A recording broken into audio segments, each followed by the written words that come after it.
In honor of Women's History Month, we're reaching out to leading women in tech. And here with us today is Danica Tarin, the founder of NeoLumin, a Connecticut-based AI firm on a mission to make practical AI accessible to small and mid-sized businesses. So, Danica, thank you for joining us. Um, to start, can you tell us a little bit about your journey into tech and the AI space? Yeah, sure. Thank you so much for inviting me. I'm happy to be here. That's a great question. I've always been drawn to math and technology because I think there's a clarity to it. There are rules, there's objectivity, and you can see concrete results. And that's actually been the through line of my career. Since college, every role that I've held have been rooted in data and analytics, and that's no coincidence. Data is the foundation of AI, and I think in so many different ways, I was building towards this work long before AI was really part of everyday conversation. But I think the moment it really clicked for me was a GE Capital. So GE Capital was a company before Synchrony, which also based in Stanford.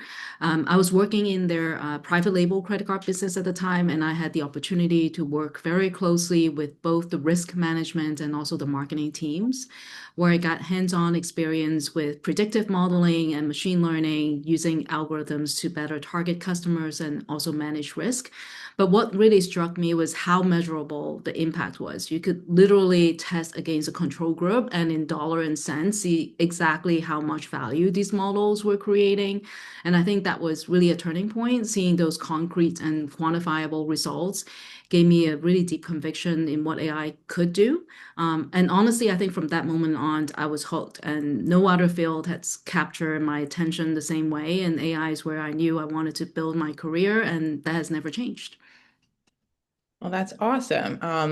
I know you just talked about you've held some leadership positions across several organizations. So what shape or what experiences helped shape the leader you are today? Um, yeah, I think there are plenty. I learn a lot from everyone around me, but I think there are really three key experiences that have helped shape who I am as a leader. The first one is having worked on both sides of the table. I've spent significant part of my career in consulting roles, working for Accenture, for Deloitte at a time, and going into different client organizations to help them solve really complex problems, that outside in perspective. But I've also been internal to organizations where you actually feel the pain firsthand and have to navigate the dynamics to get things done. And I think having both of those vantage points have been invaluable. It's given me the ability to flex between perspectives, to see a challenge from the outside in and also inside out. And that makes me a much more effective problem solver and also a more empathetic partner to our clients as well.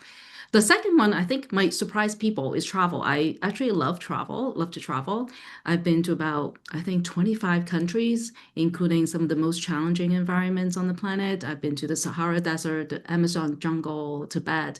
And I think every place that I've visited has really deepened my understanding of people, different cultures, different contexts, and the same universal pursuits really is happiness providing for family and connection. And I think that exposure has made me a much more global thinker and a more open leader. It reminds me that good ideas and good perspectives don't just come from one place, and oftentimes it comes from the most unexpected places. And I think the third thing is probably something more personal. I've always been the quiet one. I've always been someone who tends to observe and listen first. And I think that's actually been a real leadership strength. It makes me very intentional about drawing out the quieter voices on the team. And the people who aren't the loudest in the room often have some of the most valuable perspectives. And I always make it a point to notice like who those people are and make sure that those voices are heard. I love that. I think that's awesome. So I was reading your LinkedIn bio and it said that you were a top AI voice. So I wanted to ask, how have you seen the AI landscape evolve over the course of your career? This changed a lot. I think AI used to be this niche field that was really hard to explain to people. I think like for the majority of my career, my mom or my parents don't really know what I do. When someone asked what I did, it was almost like describing a secret superpower, and I don't want to scare them that much because of the predictive ability of the machine learning algorithms. Those of us in the traditional machine learning space were deep in the data, really analyzing massive data sets, applying statistics, and building algorithms, and the results were quantifiable, like I mentioned before. And that's what make it so satisfying. You could prove exactly what your model was doing and how much value it was creating. And I think with generative AI over the past couple of years, the landscape has changed dramatically over the past couple of years.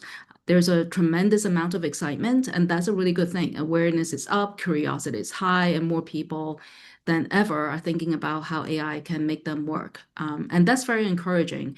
But I think I'll be honest though, I've seen some of the disciplines loosen up at the same time. I think the rigor that people who grew up in machine learning would bring to the process, making sure the data quality is high, watching for bias before you pump the data into these AI algorithms, validating the output is fair and aligned with human values. I think that discipline is still very critical and it cannot be optional. Just because the tools feel easier to use, just because we can, doesn't mean we should. And I think with greater powers comes great responsibility, and we just have to make sure that this technology is used for good. And I think there's also a reality check that doesn't always make the headlines. I think for businesses that don't have the budgets of a Google or Microsoft implementing AI, while it can drive like tremendous value, it's not really as simple as the hype suggests. It takes real investment, real careful planning, and the right guidance. And I think that's exactly why we're here, right? NeoLumin is here is to help these organizations cut through the noise and adopt AI in a way that's practical and responsible and built to last. Nice, nice. So like we said, this month we're celebrating women making strides in tech. So what advice would you give to women who are interested in pursuing careers in technology or AI, but may not know where to start? I think that my biggest piece of advice is twofold. Invest in the foundation and then complement it with hands-on experience. And you need both. And one without the other can only get you so far. So, like, if you're still in school and considering going back, taking those foundational courses, data structures, algorithms, programming, statistics, that knowledge is what everything else is built on. So I'll say the same for like professional certificates or specialized degrees. Pick an area that really excites you and invest in building that base, because without that strong foundation, AI can steer you off course and it will do it very confidently and you won't even know that you're very off course.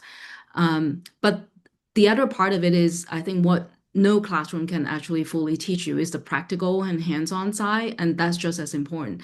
You have to actually get in there and build things and experiment and yes, get frustrated, because that's where the real learning actually happens. You have to put something into an AI tool, expecting maybe a certain result, and it won't work. And then you have to start problem solving. Maybe you need better instructions. Maybe you need stronger guardrails, and maybe you gave it too much access. Whatever they may be, those lessons only come from you actually doing the work. And learning needs to become a habit now because AI is moving so fast. I'm constantly learning. I'm constantly experimenting with different tools and different techniques just to make sure that I'm also up to speed on what's going on. So my advice is both. I think get the education, make sure your foundation is sound, but then complement it with real hands-on project work. That combination is really what set you apart and gives you the confidence to not just use AI, but also direct it towards higher quality outcomes as well.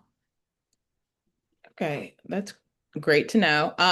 So a lot of your work focuses on helping organizations adopt AI in practical ways. So what's one misconception people often have about AI? I think the biggest misconception I see that people tend to fall into one of the two extremes. Either they believe that AI can absolutely do everything.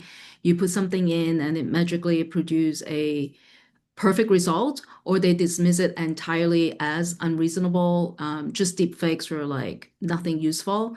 And the reality is really something in between, and that's actually where the opportunity is.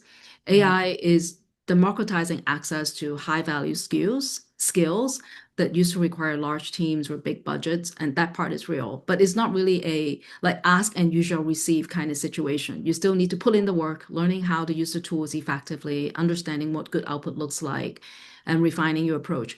And the people who get the most value from AI are not going to be the one who expect magic, and they're actually the ones who treat it as a powerful partner and still need good direction and spend time on really giving AI the direction that it needs. Yeah.